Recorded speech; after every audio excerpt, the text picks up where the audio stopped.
பல்வேறு மாநிலங்களில் பல மெகாவாட் அளவிற்கு வந்து காற்றாலை மின் உற்பத்தி நிலையங்கள் வந்து நிறுவப்பட்டுள்ளது.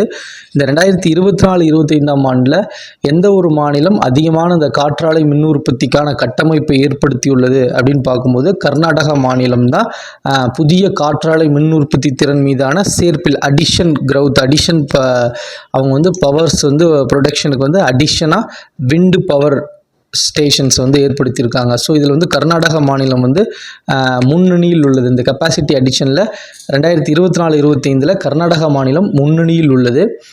இது வந்து மற்ற மாநிலங்களை காட்டிலும் இந்த 2024-25 ஆண்டில் மட்டும் ஏற்கனவே இருக்கிற இந்த காற்றாலை மின் உற்பத்தி திறனோட 1331.48 மெகாவாட் மின் உற்பத்தி திறனுக்கான கட்டமைப்பை உருவாக்கி இந்த ஒரு ஆண்டுகளில் மட்டும் இந்த கட்டமைப்பு உருவாக்கி இந்தியாவில் முதல் மாநிலமாக இதில் திகழ்கிறது கர்நாடகா.